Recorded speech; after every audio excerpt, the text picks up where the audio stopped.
Hi, we continue day 80 of A Course in Miracles and reading from chapter 10, part 3, The Idols of Sickness, the God of Sickness. You have not attacked God and you do love him. Can you change your reality? No one can will to destroy himself.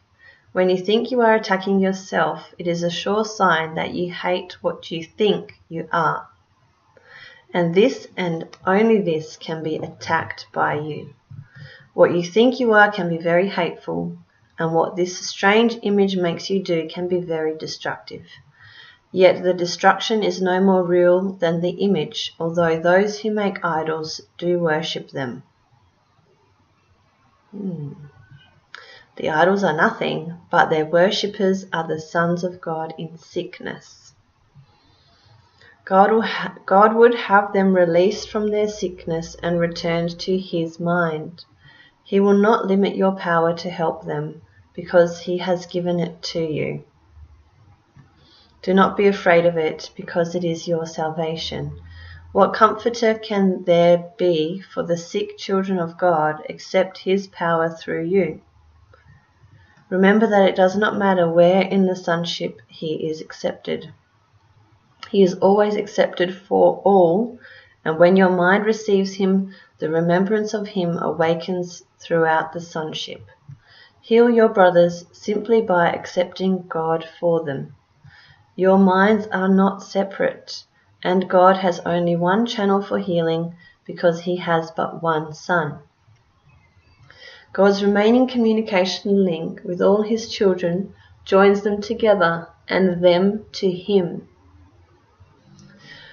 To be aware of this is to heal them, because it is the awareness that no one is separate and so no one is sick.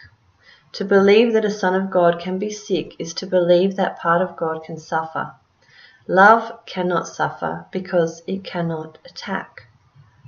The remembrance of love therefore brings invulnerability with it. Do not side with sickness in the presence of a son of God, even if he believes in it, for your acceptance of God in him acknowledges the love of God he has forgotten.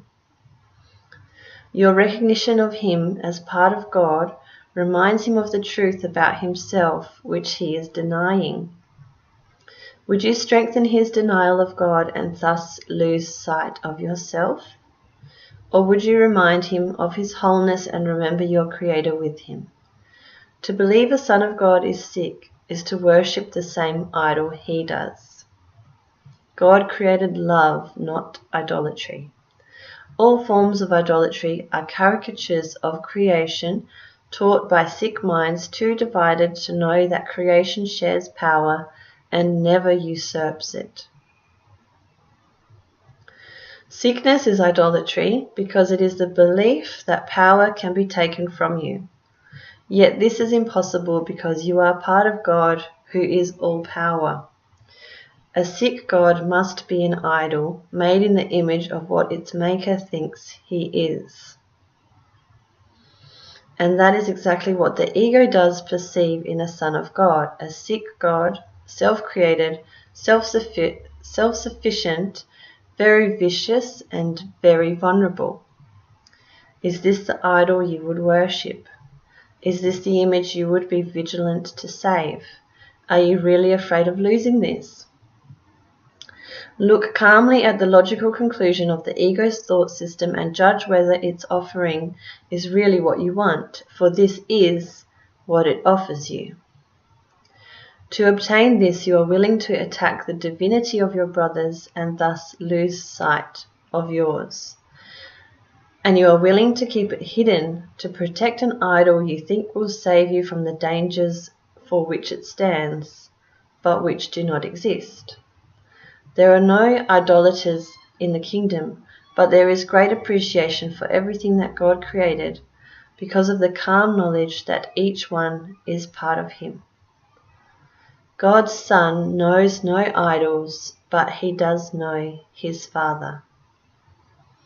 Health in this world is the counterpart of value in heaven. It is not my merit that I contribute to you, but my love, for you do not value yourself. When you do not value yourself, you become sick. But my value of you can heal you, because the value of God's Son is one. When I said, "My peace I give unto you," I meant it. Peace comes from God through me to you. It is for you, although you may not ask for it. When a brother is sick, it is because he is not asking for peace, and therefore does not know he has it. The acceptance of peace is the denial of illusion, and sickness is an illusion. Yet every son of God has the power to deny illusions anywhere in the kingdom merely by denying them completely in himself. I can heal you because I know you. I know your value for you, and it is this value that makes you whole. A whole mind is not idolatrous and does not know of conflicting laws.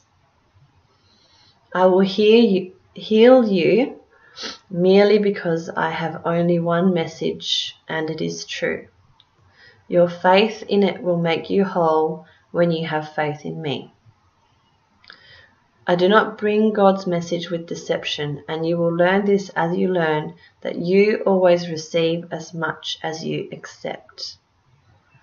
You could accept peace now for everyone and offer them perfect freedom from all illusions because you heard his voice.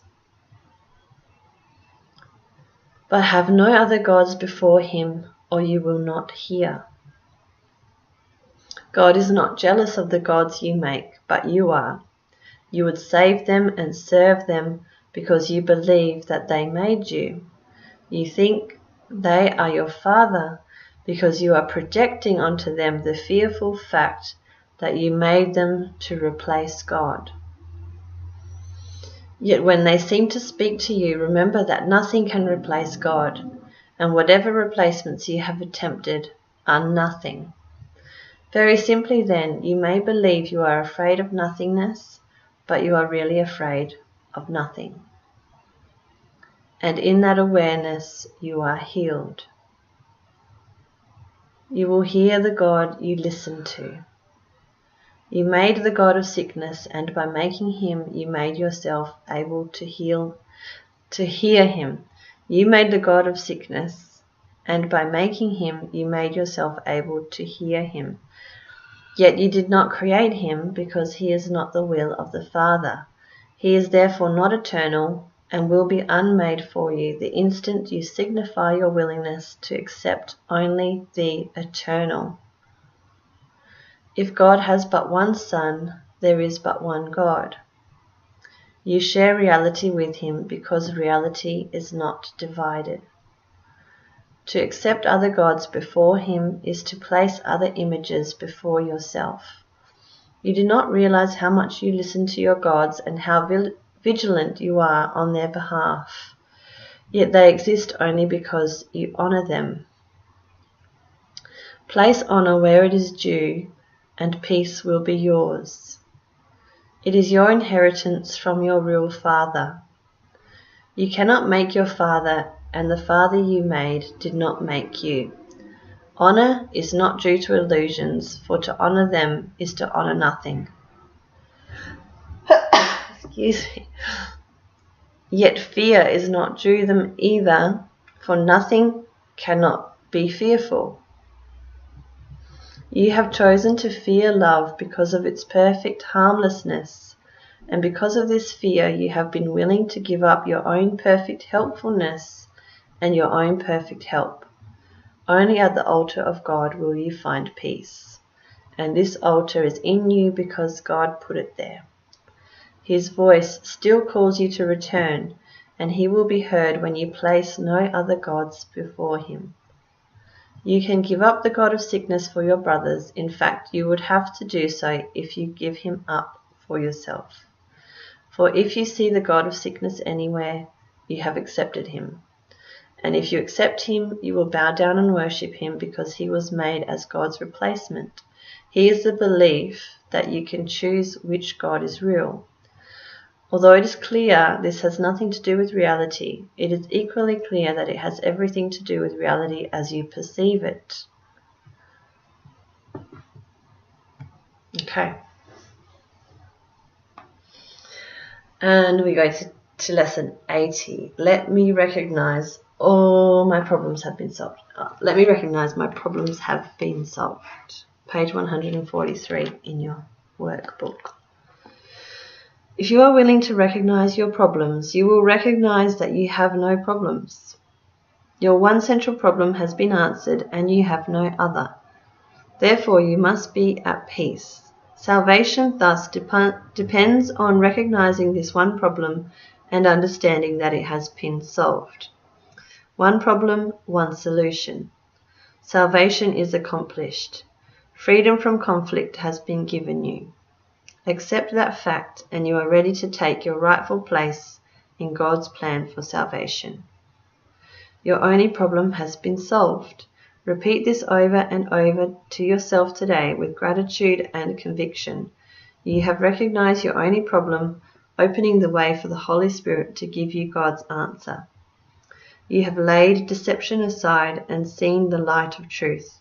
You have accepted salvation for yourself by bringing the problem to the answer. And you can recognize the answer because the problem has been identified.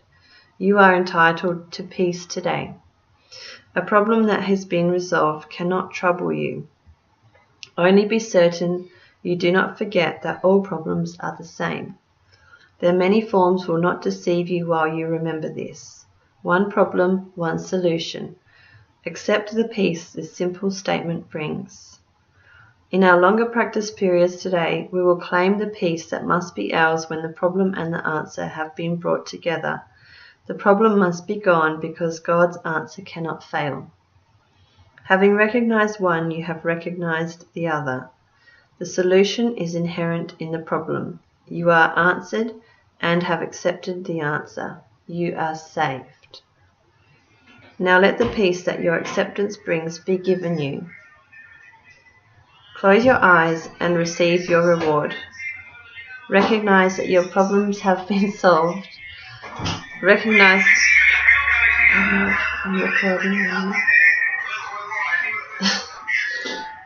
Recognize that your problems have been solved.